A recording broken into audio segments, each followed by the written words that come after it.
बिस्मिल्लाहिर्रहमानिर्रहीम। अस्सलाम वालेकुम डियर स्टूडेंट्स। आज हम मैथ्स की ऑपरेशन ऑन सेट्स की एक्सरसाइज नंबर 1.3 के क्वेश्चन आंसर सॉल्व करेंगे। Question and answer. Question answer में क्या कहा गया है? फर्स्ट क्वेश्चन इसका है,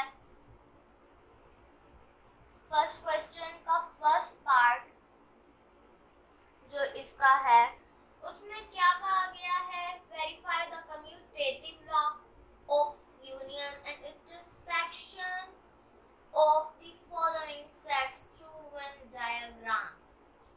अब सबसे पहले तो हमें कम्यूटेटिव लॉ के बारे में पढ़ना होगा कि कम्यूटेटिव लॉ क्या होता है। कम्यूटेटिव लॉ जैसे आपने डी मॉर्गन्स लॉ के बारे में पढ़ा था, वैसे ही कम्यूटेटिव भी एक लॉ है जो कि अगर आप उसे याद करेंगे तो फिर ही आप इस क्वेश्चन को सॉल्व कर सकेंगे। Commutative law, commutative law, commutative law D Morgan's law की तरह ही डू होते हैं। If A and B are two sets, then the commutative laws with respect to union and intersection are written as first। अब मैं commutative law को लिखूंगी कि commutative law कौन कौन से होते हैं। फर्स्ट कम्यूटेटिव लॉ होता है A union B is equal to B union A, ये फर्स्ट है। एंड सेकंड है A intersection B is equal to B intersection A। बहुत ज़्यादा इजी है, बट आपको ये सबसे पहले याद करने पड़ेंगे कम्यूटेटिव लॉ। फिर जब आपको ये कम्यूटेटिव लॉज याद हो जाएंगे तो फिर ही आप इन क्वेश्चंस को एक्सरसाइज नंबर 1.3 के क्वेश्चन आंसर्स को सॉल्व कर सकेंगे। अब कम्यूटेटिव लॉ के बारे में तो हमें पता चल गया। अब उन्होंने कहा हुआ है कि वेन डायग्राम को लेकर हमने इन क्वेश्चन आंसर्स को हल करना है। वेन डायग्राम क्या होती है? वेन डायग्राम रेक्टेंगल शेप ले लें या स्क्वायर शेप ले लें, जो मर्जी शेप लेने वो ले लें, एंड उसमें दो सर्कल्स बने होते हैं, यानी ऐसे ऐसे नहीं, सेपरेट सेपरेट सर्कल्स नहीं बने होंगे, बल्कि ऐसे सर्कल्स जो एक दूसरे को इंटरसेक्ट कर रहे हों, वैसे सर्कल्स बने हों। ये ओके। और हमें कोई टू सेट्स मिल जाए, फर्स्ट ए हमें सेट मिले, सेकंड बी हमें सेट मिले। ए में हमारे पास वैल्यू हो 1 2 3 5 9, ये हमारे पास ए में वैल्यू हो, एंड बी में हमारे पास वैल्यू हो 7 12 9 4, ये हमारे पास हो बी में वैल्यू। अब अगर हमने इनों को वेन डायग्राम में करके लिखना है तो हम कैसे लिखेंगे? मैंने ये सिर्फ एग्जाम्पल लिया है, ये क्वेश्चन नहीं है, कोई भी एग्जाम्पल लिया है ताकि आपको वेन डायग्राम के बारे में समझ आ जाए। अब इसे कहते हैं यूनिवर्सल, ठीक है। इस स्क्वायर या रेक्टेंगल डब्बे को कहते हैं यूनिवर्सल। और जो ये वाला सर्कल है, ये सेट होता है, मैं जैसे कि हमें क्वेश्चन मिला है ए एंड बी सेट का, इस सेट का मैं नाम ए रखती हूँ, इस सेट का नाम मैं बी रखती हूँ। अब 1 2 3 5 9, 1 2 3 5 जो ए के जो एलिमेंट्स है वो मैं इस सर्कल में लिखती हूँ, 1 2 3 5 9, ये मैंने इस सर्कल में लिख दिया है। अब जो बी के एलिमेंट्स है, बी मैं बी के सर्कल में लिख देती हूँ 7 12 9 4, 7 12 9 4, ये मैंने बी के सर्कल में लिख दिया। अब हमने देखना है कि ए एंड बी, अगर तो हमने इनों का यूनियन लेना है। अगर हमें कम्यूटेटिव लॉ अगर हमें दिया जाए, फर्स्ट कम्यूटेटिव लॉ के जरिए हमें इसे हल करना है, तो सबसे पहले उन्होंने हमें यूनियन का कहा है। अगर तो हमें यूनियन लेना है तो यूनियन का मतलब होता है कि एक दूसरे को मिला के लिखना, है ना। बट इसमें क्या होता है, इसमें यूनियन वाला काम नहीं करना। पहले तो आपने देखना है इनमें से सेम कौन से हैं नंबर्स। इनमें सेम कौन है, 1 भी सेम नहीं है, 2 भी नहीं है, 3 भी नहीं है, 5 भी नहीं है, 9 है, क्योंकि 9 यहाँ पे भी है एंड यहाँ पे भी है, तो 9 इस में आ जाएगा। बिकॉज इसका मतलब होता है कि ए सेट के जो एलिमेंट्स है वो बी में भी हो और बी सेट के जो एलिमेंट्स है वो ए में भी हो। ठीक है, इन सर्कल्स जो इंटरसेक्ट एक दूसरे के साथ हुए पड़े हैं, इनका यही मतलब है। अब हमने सेम एलिमेंट इसमें लिख लिया है, इस पोर्शन में सेम एलिमेंट लिख दिया है। अब हमने क्या करना है, अब हमें यूनियन का दिया गया है ना क्वेश्चन, तो हमने क्या करना है कि यूनियन, फिर हमने जो पुराना वाला तरीका हम पहले करते थे एक्सरसाइज नंबर 1.2 में, फिर हमने वैसे कर देना है। ठीक है, ये तो मैंने आपको एग्जांपल समझा दी। अब हम इसके क्वेश्चन आंसर्स को सॉल्व करते हैं।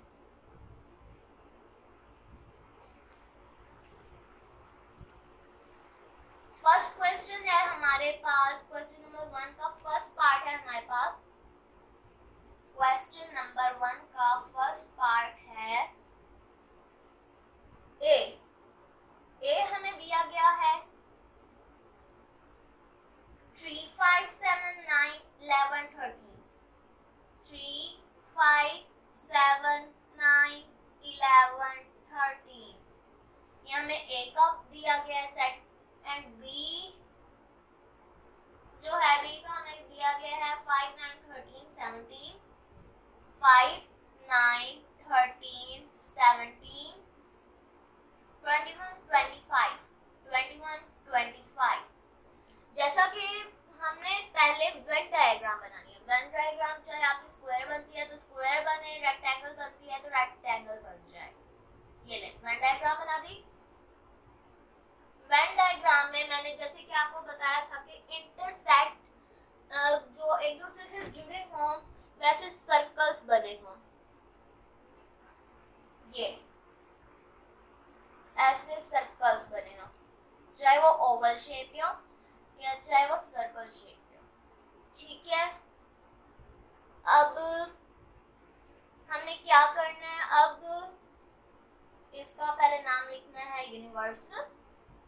अब यहाँ पे इस सर्कल को नाम दे देना है ए, इस सर्कल को नाम दे देना है बी। अब उसमें क्या कहा गया है, उसमें कहा इसके क्वेश्चन नंबर 1 में कहा गया है कि हमें कम्यूटेटिव लॉ से सॉल्व करना है। हमारा कम्यूटेटिव लॉ क्या है, हमारा कम्यूटेटिव लॉ है A union B. First commutative law पहले सॉल्व करते हैं, is equal to B union A. ये हमारा फर्स्ट कम्यूटेटिव लॉ है। तो जैसा कि आपको पता है, पहले लेफ्ट हैंड साइड को सॉल्व करेंगे, लेफ्ट हैंड साइड को सॉल्व करेंगे। तो लेफ्ट हैंड साइड हमारे पास है ए यूनियन बी। अब हम आ जाते हैं वेन डायग्राम की तरफ। वेन डायग्राम ए की वैल्यू क्या है, 3, 5, 7, 9, 11, 13। 3, 5, 7, 9, 11, 13। नेक्स्ट बी की वैल्यू क्या है, बी की वैल्यू है 5, 9, 13, 17। 5, 9, 13, 17, 21, 25।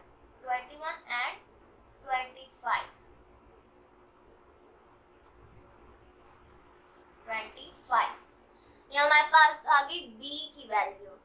अब हमने इस वाले पोर्शन में क्या लिखना है, इस पोर्शन में हमने सेम एलिमेंट लिखने हैं। इस पोर्शन में हमने सेम एलिमेंट लिखने हैं।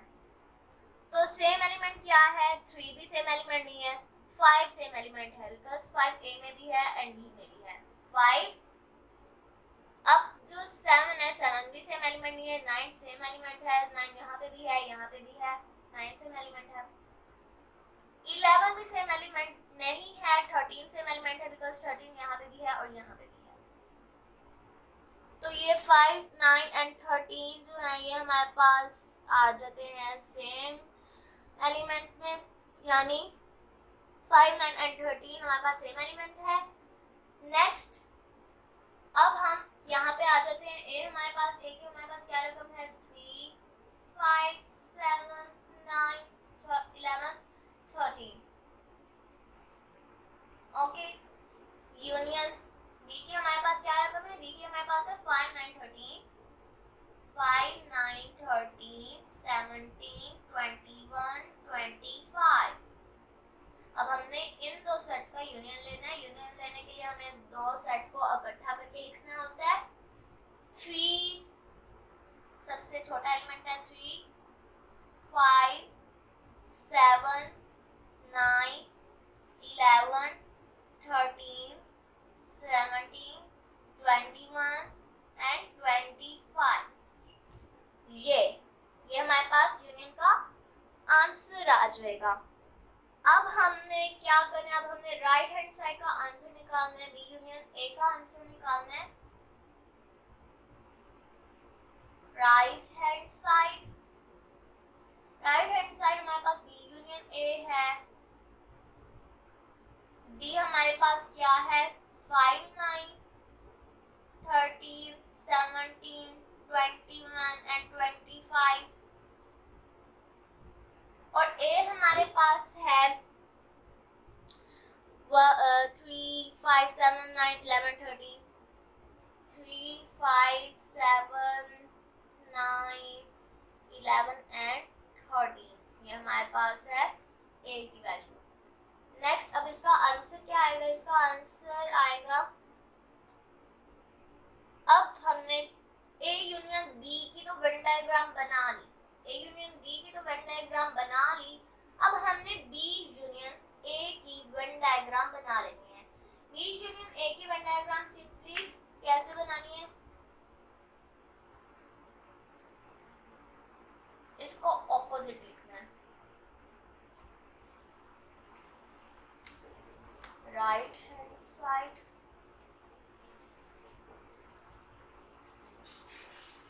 कोई स्क्वायर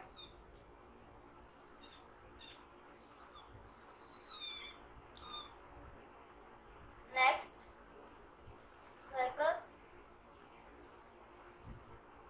अब क्या करना है? अब हमने यू और यहाँ पे, अब क्योंकि हम बी यूनियन में निकाल रहे हैं तो यहाँ पे बी लिखेंगे, यहाँ पे ए लिखेंगे। ओके, बी की वैल्यू इस सर्कल में पुट कर देते हैं। 5, 9, 13, 17, 5, 9, 13, 17, 21, 25, 21 एंड 25 इसमें पुट कर दी। देन ए की वैल्यू इसमें पुट कर देंगे। 3, 5, 7, 9, 11, 13। 3, 5, 7, 9, 11, 13। ए की वैल्यू हमने उसमें पुट कर दी। अब हमने सेम नंबर हमारे पास है 5, 9 एंड 13। वही हमारे पास सेम नंबर है तो वही लिख देना है, 5, 9 एंड 13। तो ये हमारे पास सेम नंबर आ गए। तो जब हम इसका आंसर निकालेंगे हमें इसके आंसर को भी इकट्ठा करके लिख देना है। इन दो सेट्स को इकट्ठा करके लिख देना है। तो 3, 5, 7, 9, 11, 13, 17, 21, 25 हमारे पास आ जाएगा इसका आंसर। नहीं, अब हम इन दोनों left hand side and right hand side के आंसर को चेक करते हैं। 3, 5, 7, 9, 11, 13, 9, 11, 13, 17, 21, 25, 17, 21, 25। ठीक है, ये दोनों आंसर्स बराबर हैं। So left hand side is equal to right hand side. हमारे पास इसका आंसर आ जाएगा। अब हम सेकंड कम्यूटेटिव लॉ करके लिखेंगे। तो सेकंड हमारे पास सेकंड कम्यूटेटिव लॉ क्या था? A intersection B is equal to B intersection A। जैसे कि हमें पता है कि कम्यूटेटिव लॉ सेकंड रूल ये है, A इंटरसेक्शन B। सबसे पहले तो हम A की भी वही वैल्यू है जो पहले थी हमारे पास यूनियन के वक्त, और B की भी वही है। 3, 5 7 9 11 13, बी की भी वही है 5 9 13, 5 9 13, 17 21 25। अब हमने कम्यूटेटिव लॉ फाइंड करना है। कम्यूटेटिव लॉ हमारे पास क्या है, A intersection B is equal to B intersection A. सबसे पहले हमने लेफ्ट हैंड साइड को हल करना है।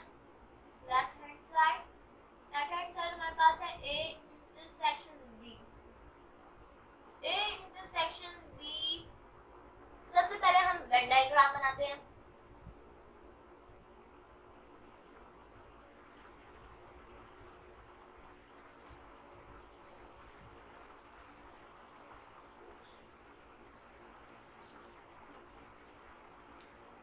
वेन डायग्राम, इसका नाम यू रख लेते हैं, इसका नाम ए, इसका नाम बी।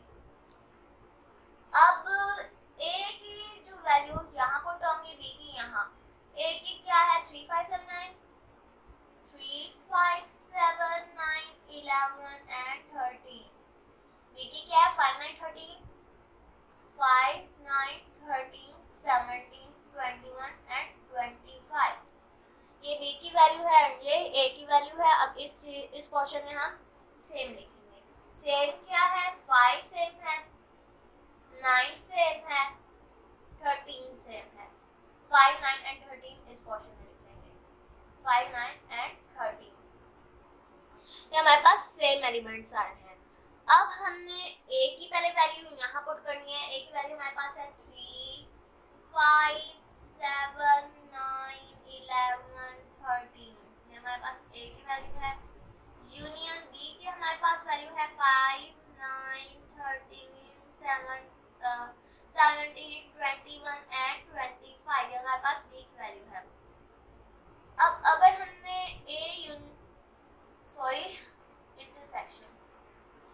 इंटरसेक्शन बी का आंसर निकालना है तो बिल्कुल इजी है। सेम नंबर निकालना, इंटरसेक्शन का मतलब होता है सेम वर्ड्स निकालना। तो सेम वर्ड्स तो यही लिखे हैं, इन दोनों सेट्स के सेम वर्ड्स तो यही लिखे हुए हैं 5 9 13। सो हमारा जो इंटरसेक्शन होगा वो 5 9 and 13 होगा।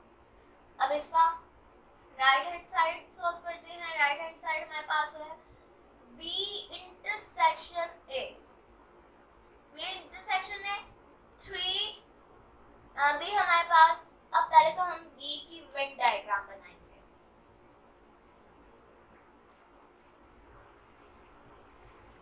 बी की वेन डायग्राम,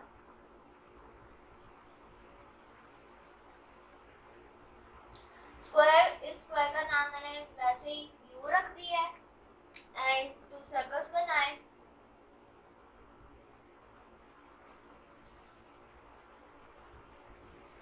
इसमें बी की वैल्यूज पुट करनी है, इसमें ए की वैल्यू। बी की वैल्यूज क्या है, बी की वैल्यूज हैं 5 9 13, 5 9 13, 17 21, 17 21 and 25। ये हमारे पास बी की वैल्यू है। एंड ए की वैल्यू हमारे पास है 3 5 7 9, 3 5 7 9 11 13।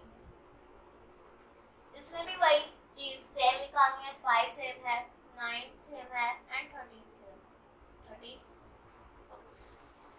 9 5। अब जो 5 9 एंड 13 है वो हमारे सेम एलिमेंट्स में आ जाता है।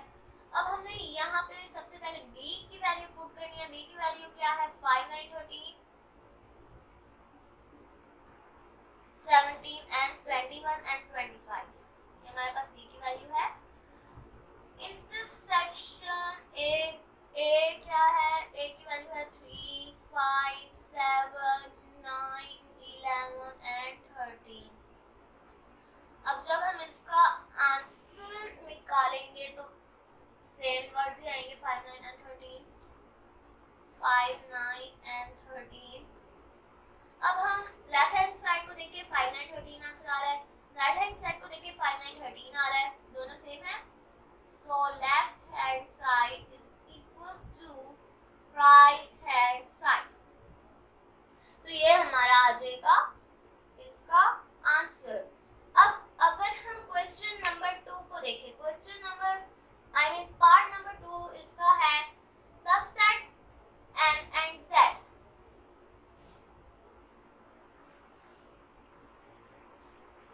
The set n and z, ये तो आप इजीली कर सकते हैं, लेकिन आप ये खुद करेंगे, बट मैं आपको थोड़ा सा कॉन्सेप्ट दे दूं इसका। पार्ट नंबर इसका 2 जो है वो है the set of n z। The set of n and z। n का मतलब क्या होता है? n का मतलब होता है a set of natural number, means 1 2 3 up to so on। and z का मतलब क्या होता है? इंटीजर। z हम कहते हैं इंटीजर्स को। इंटीजर्स में हमारे पास क्या आते हैं? पॉजिटिव एंड नेगेटिव साइड, यानी 1 प्लस माइनस, 1 प्लस भी है एंड माइनस भी है, 2 plus minus, 3 plus minus and up to so on. ये हमारे पास होते हैं इंटीजर्स। अब वो कह रहे हैं n and z का जो है हमने कम्यूटेटिव लॉ से फाइंड करना है। मींस हम वैसी वेन डायग्राम बनाएंगे, यहाँ पे दो सर्कल्स बनाएंगे, यहाँ पे n की वैल्यू लिखेंगे, यहाँ पे z की, यहाँ पे u। n की जब वैल्यू लिख ली एंड z की वैल्यू जब लिख ली, तो यहाँ पे सेम इंटीजर्स लिखेंगे। जब सेम इंटीजर्स लिख लिए तो सेम वैल्यूज लिखेंगे। जब सेम वैल्यूज लिख ली तो जो आंसर हम लिखेंगे, तो फिर n एंड z की वैल्यू को यूनियन कर देंगे, यानी जमा करके इकट्ठा करके लिख देंगे, वो हमारा आंसर होगा। बस इतना सही जो है हमारा है। और इंटरसेक्शन में भी बिल्कुल यही करना है, जो सेम होगा तो हमने वो हमारा आंसर आ जाएगा। तो ये था पार्ट नंबर 2। पार्ट नंबर 2 भी आप खुद से फिल अप करेंगे। थर्ड का कॉन्सेप्ट जरा मुश्किल है, थर्ड में आपको खुद करवाती हूँ, या थर्ड भी आप खुद करेंगे। थर्ड का भी सिर्फ एक छोटा सा कॉन्सेप्ट दे रही हूँ। थर्ड क्या है? थर्ड हमारे पास जो सी है, सी हमारे पास है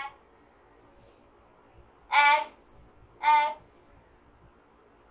e and ये जो साइन होता है, ये साइन होता है बिलोंग्स टू का, and it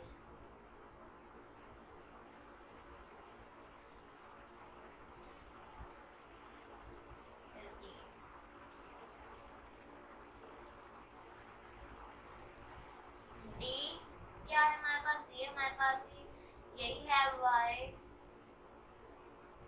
y belongs to n 9 y।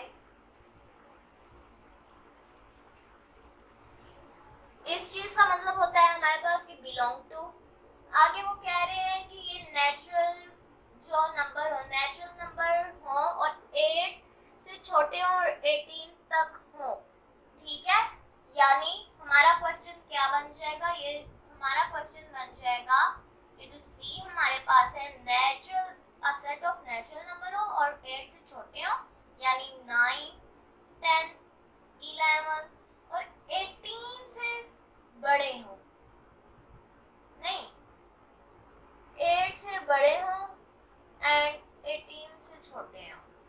11 12 13 14 15 16 17 ये चीज हो हमारे पास। और जो डी हो हमारे पास, डी की वैल्यू क्या हो? A set of natural number हो, 9 से बड़े हो और 19 से छोटे हो, यानी 10 11 12 13 14 15 16 17 18 ये हमारे पास डी की वैल्यूज हो। तो आपने सिंपली इसे वेन डायग्राम के जरिए सॉल्व करना है एंड फिर आपने इनों का यूनियन एंड इंटरसेक्शन लेकर इसका आंसर बना देना है, जैसे हमने पहले वाला पार्ट किया था। अब पार्ट नंबर 4 क्या है? पार्ट नंबर 4 हमारे पास है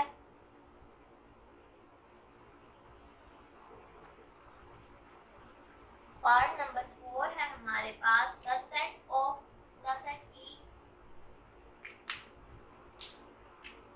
the set E and O।